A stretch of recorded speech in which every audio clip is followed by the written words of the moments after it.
നമസ്കാരം. ഈ വാർത്താ ദിനത്തിലെ സമഗ്ര വാർത്തകളുമായി വാർത്താ സന്ധ്യ ആരംഭിക്കുകയാണ്. എല്ലാ പ്രേക്ഷകർക്കും സ്വാഗതം. നമ്മൾ ആരംഭിക്കുന്നത് വളരെ പ്രധാനപ്പെട്ട ഒരു വാർത്തയിൽ നിന്നാണ്. തൃശൂർ ചാലക്കുടി പോട്ടയിലെ ഫെഡറൽ ബാങ്ക് ശാഖയിൽ വൻ മോഷണം. ജീവനക്കാരെ ബന്ദിയാക്കി 15 ലക്ഷം കവർന്നു. ഹെൽമറ്റ് ധരിച്ചെത്തിയ അക്രമി ക്യാഷ് കൗണ്ടർ തകർത്താണ് മോഷണം നടത്തിയത്. മോഷ്ടാവിനെ കണ്ടെത്താൻ വ്യാപക പരിശോധന നടത്തുകയാണ് പോലീസ്. ബാങ്കിന്റെ ഭാഗത്ത് സുരക്ഷാ വീഴ്ച ഉണ്ടായിട്ടില്ലെന്ന് ഫെഡറൽ ബാങ്ക് ചെയർമാൻ പ്രതികരിച്ചു. We do have security in our branches, but of course, these are rare events that happen. We'll review if we think if this was not a security lapse, that's a separate issue. If it is a security lapse, we will see what steps we need to take. But our initial assessment is it's not a security lapse; it's just a gunman who walked in with a gun and cashier had no choice but to part with the cash. But we'll review. 47 ലക്ഷം രൂപ cash കൗണ്ടറിൽ അവർ കെട്ടുകെട്ടായിട്ട് വെച്ചിരുന്നതാണ്. ആ cash കൗണ്ടറിൽ ഇരുന്ന 47 ലക്ഷം ഓപ്പണായിട്ട് കാണാം, bundles. അതിൽ നിന്ന് 3 ബണ്ടിൽ മാത്രം എടുത്ത് ആണ് പോയിരിക്കുന്നത്. അത് അപ്പം അതേ സ്ഥാനത്ത് ഈ എടുത്തതിൻ്റെ ഇടതും വലതും ഒക്കെ കെട്ട് ഓപ്പണായിട്ട് ഇരിപ്പുണ്ട്. പിന്നെ കയ്യിലൊരു കത്തി ഉണ്ടായിരുന്നു. ഹിന്ദിയിലാണെങ്കിലും സംസാരിച്ചത്. അപ്പോൾ ഇവിടെ വന്നിരിക്കുന്നത് അയാൾ വളരെ സ്കൂട്ടർ അവിടെ നിർത്തിയിട്ട് നല്ല പരിചയമുള്ള സ്ഥലത്ത് പരിചയമുള്ള ഒരാൾ വരുന്നത് പോലെ നേരെ വന്ന് നേരെ വാതിൽ തുറന്ന് നേരെ അകത്ത് കയറി. ബാങ്കിൻ്റെ ബ്രേക്ക് എന്ന് പറയുന്നത് 2 to 2:30 2 to 2:30 ലഞ്ച് ബ്രേക്ക്. അപ്പോൾ 2:12 അയാൾ വന്നു. ആ ലഞ്ച് ബ്രേക്ക് സമയം അറിയാവുന്ന ആൾ.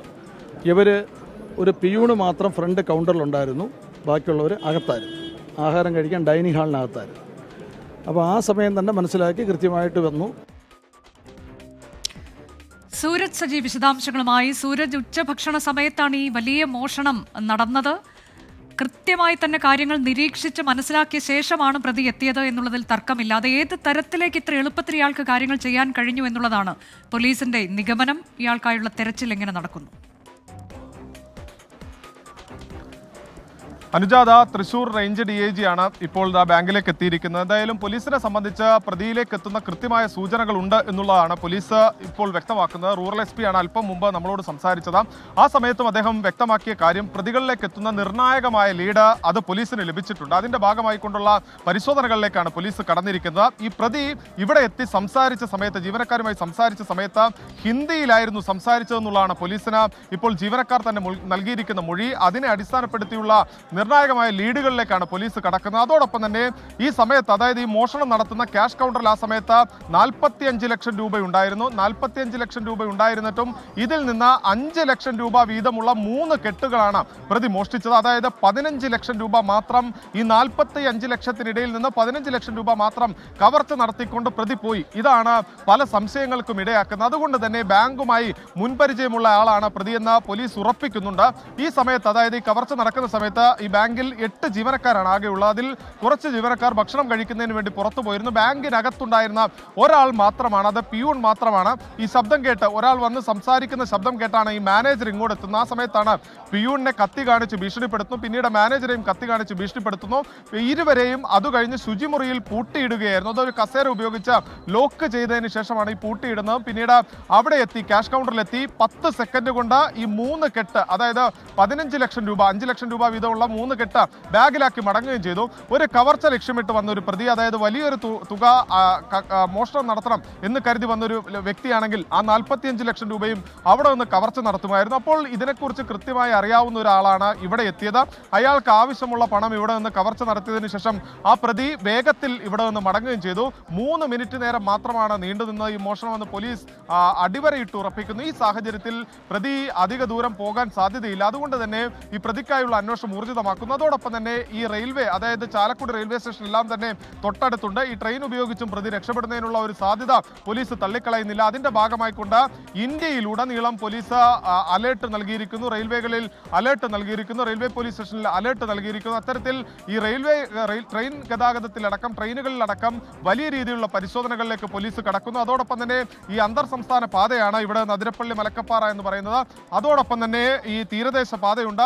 ഈ മേഖലകളിലെല്ലാം തന്നെ വലിയ പരിശോധനകളിലേക്ക് പോലീസ് കടക്കുന്നു. എന്തായാലും ഇപ്പോൾ DIG അടക്കം ഈ മേഖലയിലേക്ക് എത്തുന്നു. പോലീസ് പറയുന്ന കൃത്യമായ ലീഡ് പോലീസിനുണ്ട്. പ്രതിയിലേക്ക് അധികം വൈകാതെ എത്താൻ കഴിയും എന്ന പ്രതീക്ഷയിൽ തന്നെയാണ് പോലീസ് ഉള്ളത്. അനുജ, ഇതിപ്പോ ഇയാൾ മലയാളിയല്ല എന്നുള്ള നിഗമനത്തിലേക്കാണോ പോലീസ് എത്തിച്ചേർന്നിരുന്നത്? ഹിന്ദി സംസാരിക്കുന്നയാൾ എന്നുള്ള ആ ഒരു കാര്യം പുറത്ത് വന്നിട്ടുണ്ടല്ലോ സൂരജ്.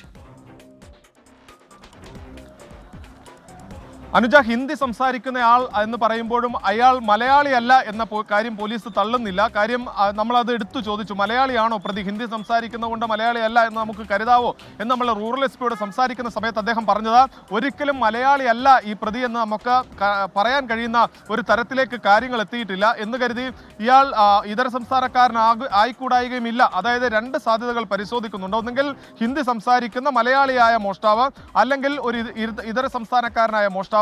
പക്ഷേ ഇയാൾ ഇതിനു മുൻപ് ഈ ബാങ്കിൽ കൃത്യമായി എത്തിയിട്ടുണ്ട് എന്നുള്ളതാണ് പോലീസ് പറയുന്നത്.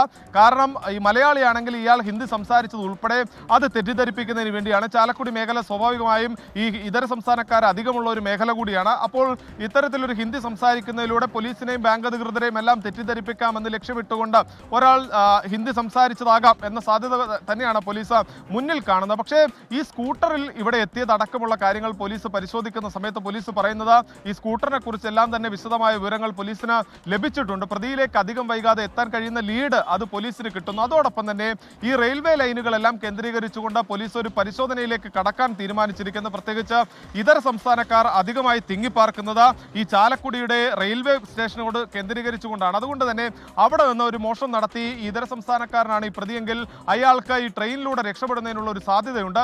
അതുകൂടി മുന്നിൽ കണ്ടുകൊണ്ടാണ് ഈ റെയിൽവേ സ്റ്റേഷനുകൾ ഉൾപ്പെടെ അലേർട്ട് നൽകിക്കൊണ്ട് എല്ലാ ട്രെയിനുകളിലും പരിശോധന വേണമെന്നൊരു നിർദ്ദേശം പോലീസ് തള്ളുന്ന. പക്ഷേ പോലീസ് നിർദ്ദേശം നൽകിയിരിക്കുന്നു. പക്ഷേ അനുജ, ഇതിൽ ഏറ്റവും പ്രധാനപ്പെട്ട കാര്യം ഈ 3 മിനിറ്റ് നേരം മാത്രം നിന്നു നിൽക്കുന്ന ഒരു മോഷണം, ആ മോഷണം നടത്തണമെങ്കിൽ ആദ്യമായി ബാങ്കിൽ എത്തുന്ന ഒരാൾക്ക് ഒരു കാരണവശാലും കഴിയില്ല. അത് തന്നെയാണ് പോലീസ് പറയുന്നത്. ഈ ബാങ്കിനെ കുറിച്ച് കൃത്യമായ പരിചയമുള്ളയാളാണ്. അതുകൊണ്ടാണ് ഇയാൾക്ക് ഈ 3 മിനിറ്റ് കൊണ്ട് മോഷണം നടത്താൻ കഴിഞ്ഞത്. 45 ലക്ഷം രൂപ ഈ സമയത്ത് ക്യാഷ് കൗണ്ടറിൽ ഉണ്ടായിരുന്നു എന്നുള്ളതാണ് പോലീസ് തന്നെ സ്ഥിരീകരിക്കുന്നത്. 45 ലക്ഷം രൂപ ക്യാഷ് കൗണ്ടറിൽ ഉണ്ടായിരുന്നു. 15 ലക്ഷം മാത്രം എടുത്തുകൊണ്ട് ഈ അക്രമി സ്ഥലം വിട്ടിരിക്കുന്നു. പ്രതിയെക്കുറിച്ചുള്ള കൃത്യമായ സൂചനകൾ ലഭിച്ചിട്ടുണ്ട് എന്നുള്ളതാണ് പോലീസ് നൽകുന്ന വിവരം.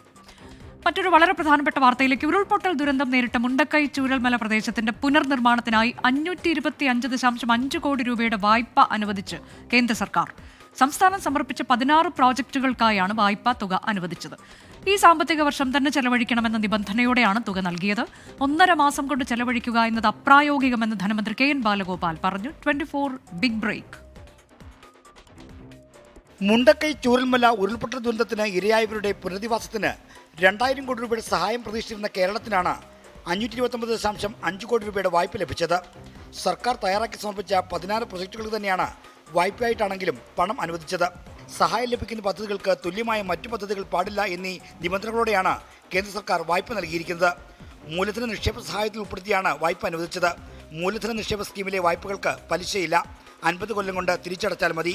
ഈ മാസം 11-നാണ് വായ്പാ സഹായം അനുവദിച്ച് കേന്ദ്ര ധനമന്ത്രാലയം സംസ്ഥാന ധനകാര്യ അഡീഷണൽ ചീഫ് സെക്രട്ടറിക്ക് കത്തയച്ചത്. 24 പുറത്തുവിട്ട വാർത്തയിൽ ധനമന്ത്രി KN ബാലഗോപാൽ പ്രതികരിച്ചു. ഇത്രയും തുക മാർച്ച് 31-നകം കൊടുക്കുക എന്ന് പറഞ്ഞു കഴിഞ്ഞാൽ വല്ലാത്തൊരു ബുദ്ധിമുട്ടുള്ള കാര്യമായിരിക്കും. സാധാരണ നിങ്ങൾക്കെല്ലാം ഊഹിക്കാം എത്ര ചെറിയൊരു തുകയായപ്പോൾ ഇതിനകത്ത് ചെയ്യുന്നതിൻ്റെ ഒരു ബുദ്ധിമുട്ടുണ്ട്. പക്ഷേ അത് പ്രായോഗികമായിട്ട് എങ്ങനെയാണ് അതിൻ്റെ UC കൊടുക്കുക തുടങ്ങിയ കാര്യങ്ങൾ നമ്മൾ ആലോചിക്കുന്നുണ്ട്. ടൗൺഷിപ്പിലെ പൊതുകെട്ടിടങ്ങളുടെ നിർമ്മാണം, റോഡുകളും പാലങ്ങളും നിർമ്മിക്കൽ, ദുരന്ത മേഖലയിലെ പുഴയുടെ ഒഴുക്ക് ക്രമീകരിക്കൽ, സ്കൂൾ കെട്ടിടത്തിന്റെ പുനർനിർമ്മാണം തുടങ്ങിയ 16 പദ്ധതികൾക്കാണ് വായ്പാ സഹായം ലഭിച്ചിരിക്കുന്നത്. മുണ്ടക്കൈയിലെ സർക്കാർ LP സ്കൂളിന് സമീപത്തെ 8-ാം നമ്പർ പാലത്തിന്റെയും അപ്രോച്ച് റോഡിന്റെയും ചെലവൊഴികെ മറ്റെല്ലാ പദ്ധതികൾക്കും മുഴുവൻ തുകയും ലഭിച്ചു. സഹായം വായ്പയാക്കിയതിനെ കോൺഗ്രസ് വിമർശിച്ചു. ഞങ്ങൾ വായ്പയായി കുറേ വർഷം അങ്ങ് നീട്ടിപ്പിടിച്ച് വായ്പ തരാം എന്നുള്ളതാണ്. അത് ഫെഡറലിസത്തിന് യോജിക്കുന്നതല്ല. അത് കേരളത്തിലെ ജനങ്ങളോട് ചെയ്തിരിക്കുന്ന ധിക്കാരപരമായിട്ടുള്ള നിലപാടാണ്. വായ്പയാണെങ്കിലും മുണ്ടക്കൈ ചൂരൽമല ദുരന്തവുമായി ബന്ധപ്പെട്ട് കേന്ദ്ര സർക്കാരിൽ നിന്ന് സംസ്ഥാനത്ത് ലഭിക്കുന്ന പ്രധാന സഹായമാണിത്. എന്നാൽ സമഗ്ര പുനരധിവാസ പദ്ധതിയുമായി ബന്ധപ്പെട്ട് കേരളം ആവശ്യപ്പെടുന്ന തുക ഇനിയും കേന്ദ്ര സർക്കാർ അനുവദിച്ചിട്ടില്ല. ശ്രീജിത്ത്, 24 തിരുവനന്തപുരം. കോഴിക്കോട് മണക്കുളങ്ങര ക്ഷേത്രത്തിൽ നാട്ടാന പരിപാലന ചട്ടത്തിന്റെ ലംഘനമുണ്ടായെന്ന് വനംവകുപ്പിന്റെ റിപ്പോർട്ട്. വെടിക്കെട്ടാണ് ആന ഇടയാൻ കാരണമെന്നും അപകട സമയത്ത് ആനയ്ക്ക് ചങ്ങല ഇട്ടില്ലെന്നും റിപ്പോർട്ടിൽ പറയുന്നു. ചട്ടലംഘനം ഉണ്ടായിട്ടില്ലെന്നും പടക്കം പൊട്ടിച്ചതിൽ ഉത്തരവാദിത്തമില്ല എന്നുമാണ് ക്ഷേത്രം ട്രസ്റ്റിയുടെ നിലപാട്. അപകടത്തിൽ മരിച്ച 3 പേരുടെയും സംസ്കാരം നടന്നു.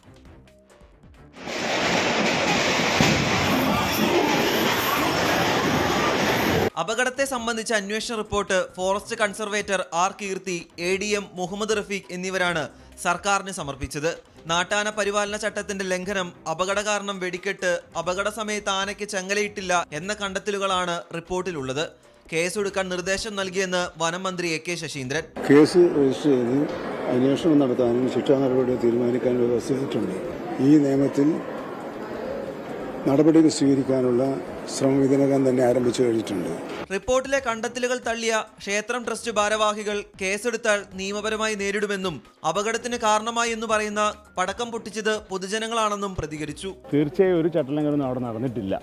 കാരണം എല്ലാ പ്രിക്കോഷൻസും എടുത്തുകൊണ്ടാണ് നമ്മൾ ഈ ഉത്സവം ആരംഭിക്കുന്നത് മുതലേ ശ്രദ്ധിച്ചുകൊണ്ടാണ് നടത്തിക്കൊണ്ടിരിക്കുന്നത്. പടക്കം പൊട്ടിക്കുന്നത് ജനങ്ങളാണ്, ഞങ്ങളല്ല. ഈ ക്ഷേത്രമായിട്ടോ ക്ഷേത്രമായിട്ട് ബന്ധപ്പെട്ട സ്ഥലത്തോ പടക്കം പൊട്ടിയിട്ടില്ല. അപകടത്തിൽ ജീവൻ നഷ്ടപ്പെട്ട കുറുവങ്ങാട് സ്വദേശികളായ ലീല, അമ്മുക്കുട്ടിയമ്മ, രാജൻ എന്നിവരുടെ സംസ്കാരം വീട്ടുവളപ്പിൽ നടന്നു. കുറുവങ്ങാട് ടൗണിൽ നടന്ന പൊതുദർശന ചടങ്ങിൽ 100 കണക്കിന് ആളുകൾ അന്തിമോപചാരം അർപ്പിച്ചു.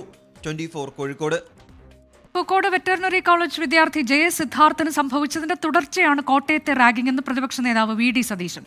പൂക്കോട് കേസിൽ പ്രതികളായ SFI പ്രവർത്തകരെ സർക്കാർ സംരക്ഷിക്കുന്നുവെന്നും VD സതീശൻ ആരോപിച്ചു. വിദ്യാഭ്യാസ രംഗത്തെ മൂല്യത്തകർച്ചയുടെ ഭാഗമാണ് റാഗിംഗ് എന്ന് CPI സംസ്ഥാന സെക്രട്ടറി ബിനോയ് വിശ്വം പറഞ്ഞു. ഇത് വയനാടിൽ സിദ്ധാർത്ഥന് സംഭവിച്ച ദുരന്തത്തിന്റെ തുടർച്ചയാണ്. പൂക്കോട് സംഭവത്തിൽ പ്രതികളായ SFIക്കാരെ സംരക്ഷിക്കുന്നതിന് വേണ്ടിയിട്ടുള്ള ശ്രമം ഗവൺമെന്റിന്റെ ഭാഗത്തു നിന്നും പാർട്ടിയുടെ ഭാഗത്തു നിന്നുണ്ട്. ഇവിടെ അതുപോലെ തന്നെ പാർട്ടിക്കാരായിട്ടുള്ള ആളുകൾ, SFIക്കാരായിട്ടുള്ള ആളുകളാണ് ഇതിന്റെ പുറകിൽ പ്രവർത്തിച്ചതെന്ന് വ്യക്തമായി. CPM-നോട് എനിക്ക് പറയാനുള്ളത്, ദയവ് ചെയ്ത് SFI എന്ന് പറയുന്ന സംഘടന ഒന്ന് പിരിച്ചുവിടും. അതെല്ലാം വിദ്യാഭ്യാസ രംഗത്തുള്ള മൂല്യത്തകർച്ചയെ കാണിക്കുന്നത്. ഇടതുപക്ഷ വിദ്യാർത്ഥി പ്രസ്ഥാനത്തിന് വ്യക്തമായ കാഴ്ചപ്പാട് വേണം. വലതുപക്ഷത്തിൻ്റെ ഇത്തരം മൂല്യബോധങ്ങളെ ചെറുക്കാൻ, അതിനോട് പോരാടാൻ കഴിയേണ്ട പക്ഷമാണ് ഇടതുപക്ഷം. അതുകൊണ്ട് ഇടതുപക്ഷ വിദ്യാർത്ഥി പ്രസ്ഥാനത്തിന് ഇടതുപക്ഷ മൂല്യങ്ങളെ ഉയർത്തിപ്പിടിക്കാനും അവയ്ക്ക് വേണ്ടി നിലക്കൊള്ളാനുമുള്ള കടമയുണ്ടെന്നാണ് ഞങ്ങളുടെ ബോധ്യം. കണ്ണൂരിൽ +1 വിദ്യാർത്ഥി ക്രൂര റാഗിങ്ങിനിരയായ സംഭവത്തിൽ 5 സീനിയർ വിദ്യാർത്ഥികൾക്കെതിരെ കേസെടുത്തു. ബഹുമാനിക്കുന്നില്ലെന്നാരോപിച്ച് സീനിയർ വിദ്യാർത്ഥികൾ മർദ്ദിക്കുകയും കൈ തല്ലിയൊടിക്കുകയും ചെയ്തുവെന്നാണ് പരാതി. കൊളവല്ലൂർ PR മെമ്മോറിയൽ സ്കൂളിലെ +1 വിദ്യാർത്ഥിയാണ് കഴിഞ്ഞ ദിവസം ക്രൂരമായ റാഗിങ്ങിനിരയായത്. സംഭവത്തിൽ 5 +2 വിദ്യാർത്ഥികൾക്കെതിരെ കൊളവല്ലൂർ പോലീസ് കേസെടുത്തു. ഗുരുതരമായി പരിക്കേൽപ്പിക്കൽ, നിയമവിരുദ്ധമായി സംഘം ചേരൽ, തടഞ്ഞുവെക്കൽ തുടങ്ങി 6 വകുപ്പുകൾ ചുമത്തി. പ്രതി ചേർത്ത 3 +2 വിദ്യാർത്ഥികൾക്ക് പ്രായപൂർത്തിയായെന്നാണ് FIR-ൽ രേഖപ്പെടുത്തിയിരിക്കുന്നത്.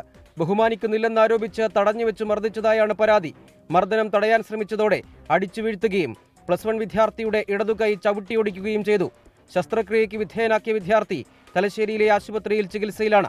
റാഗിങ്ങിന് നേതൃത്വം നൽകിയ 3 +2 വിദ്യാർത്ഥികളെ സ്കൂളിൽ നിന്ന് സസ്പെൻഡ് ചെയ്തു. 24 കണ്ണൂർ. സിനിമാ തർക്കത്തിൽ നിർമ്മാതാവ് ആന്റണി പെരുമ്പാവൂരിനെതിരെ കേരള ഫിലിം പ്രൊഡ്യൂസേഴ്സ് അസോസിയേഷൻ. സംഘടനാ വൈസ് പ്രസിഡന്റ് G സുരേഷ് കുമാറിനെ നവമാധ്യമങ്ങൾ വഴി ചോദ്യം ചെയ്തത് തെറ്റെന്ന് അസോസിയേഷൻ. സുരേഷ് കുമാറിനെതിരെ ആഞ്ഞടിച്ച് താരസംഘടന അമ്മ രംഗത്തെത്തി. G സുരേഷ് കുമാറിനെ രൂക്ഷമായി വിമർശിച്ച നിർമ്മാതാവ് ആന്റണി പെരുമ്പാവൂരിന് മറുപടിയാണ് നിർമ്മാതാക്കളുടെ സംഘടനയുടെ വാർത്താക്കുറിപ്പ്. G സുരേഷ് കുമാർ പറഞ്ഞതെല്ലാം സംഘടനാ തീരുമാനങ്ങളാണ്. ക്ഷണിച്ചിട്ടും യോഗത്തിൽ പങ്കെടുക്കാതെ നവമാധ്യമങ്ങൾ വഴി G സുരേഷ് കുമാറിനെ ചോദ്യം ചെയ്തത് തെറ്റ്. ആന്റണി പെരുമ്പാവൂരിന്റെ നിലപാടുകൾ അനുചിതമാണെന്നും കേരള ഫിലിം പ്രൊഡ്യൂസേഴ്സ് അസോസിയേഷൻ സംഘടനയ്ക്കെതിരെ നടക്കുന്ന നീക്കങ്ങളെ പ്രതിരോധിക്കുമെന്നും വാർത്താക്കുറിപ്പിൽ വ്യക്തമാക്കി. സമരപ്രഖ്യാപനത്തിന് ആരാണ് G സുരേഷ് കുമാറിനെ ചുമതലപ്പെടുത്തിയതെന്നായിരുന്നു ആന്റണി പെരുമ്പാവൂർ കഴിഞ്ഞ ദിവസം ഫേസ്ബുക്കിൽ കുറിച്ചത്. വാർത്താ സമ്മേളനത്തിൽ താരസംഘടനയ്ക്കെതിരായ സുരേഷ് കുമാർ പറഞ്ഞ കാര്യങ്ങൾ പിൻവലിച്ച അസോസിയേഷൻ മാപ്പ് പറയണമെന്ന് അമ്മ ആവശ്യപ്പെട്ടു. സമരപ്രഖ്യാപനം സിനിമയെ തകർക്കുമെന്ന് അമ്മ അഡോക് കമ്മിറ്റി അംഗം ജയൻ ചേർത്തല. ഇത്രയും ദിവസവും ഈ അമ്മയ്ക്കെതിരെയുള്ള ആരോപണങ്ങളും വിഷയങ്ങളും ഉണ്ടാകുമ്പോൾ നമ്മൾ മിണ്ടാതിരുന്ന എന്തിനാന്ന് വെച്ചാൽ ഒരു കൂട്ടായ്മയാണ്, ഒരു സിനിമ ഫ്രട്ടേണിറ്റിയാണ്. അതിനകത്ത് നമുക്ക് ഒരാളെ കുറ്റപ്പെടുത്താൻ ശരിയല്ലാന്ന്. പക്ഷേ ഇതിപ്പോൾ അതിര് കടന്നിരിക്കുകയാണ്. ഇതിനകത്ത് വന്നിട്ട് സുരേഷ് കുമാർ പറഞ്ഞിരിക്കുന്നു അമ്മ നാഥനില്ല കളരി. എന്ത് നാഥനില്ല കളരി എന്നേ പറയുന്നത്? നിങ്ങളൊന്ന് ആലോചിച്ച് നോക്കണം. ഈ മലയാളത്തിലെ സിനിമ പ്രൊഡ്യൂസേഴ്സ് അസോസിയേഷൻ അവർ കടത്തിലാണ്, അവർക്ക് പൈസ ഇല്ല എന്ന് പറഞ്ഞപ്പോൾ 1 കോടി രൂപ കടം കൊടുത്തത് ഈ അമ്മ അസോസിയേഷനാണ്. അതേസമയം സിനിമാ മേഖലയിൽ സമരത്തിന്റെ സാഹചര്യമില്ലെന്ന് സാംസ്കാരിക വകുപ്പ് മന്ത്രി സജി ചെറിയാൻ. സമരം ചെയ്യുമെന്ന് പറഞ്ഞ് ഒരു കത്ത്, 3 കാര്യങ്ങൾ ആവശ്യപ്പെട്ട ഒരു കത്ത് ശ്രീ സുരേഷ് കുമാർ കഴിഞ്ഞ ദിവസം നമുക്ക് തന്നിട്ടുണ്ട്. അത് പരിശോധിക്കാനായിട്ട് നമ്മുടെ ഡയറക്ടർക്കും അതുപോലെ തന്നെ സെക്രട്ടറിക്കും കൊടുത്തിട്ടുണ്ട്. സമരത്തിൽ നിലപാട് മാറ്റമില്ലെന്ന് പറയുമ്പോഴും ഫിയോക്, ഫെഫ്ക അടക്കമുള്ള മറ്റു സംഘടനകളുടെ പൂർണ്ണ പിന്തുണ ലഭിച്ച ശേഷമായിരിക്കും അന്തിമ തീരുമാനം. 24 Kochi. Flowers programme coordinator Bineesh കപ്രശ്ശേരിയുടെ പിതാവ് രാജപ്പൻ അന്തരിച്ചു. 76 വയസ്സായിരുന്നു. ഇടപ്പള്ളി ചിത്രകല റോഡിലെ വസതിയിലും നെടുമ്പാശ്ശേരി കപ്രശ്ശേരി തറവാട്ട് വീട്ടിലും പൊതുദർശനം നടന്നു. വൈകിട്ട് കപ്രശ്ശേരി ശ്മശാനത്തിലായിരുന്നു സംസ്കാരം. വാർത്താസന്ധ്യ അവസാനിക്കുന്നു.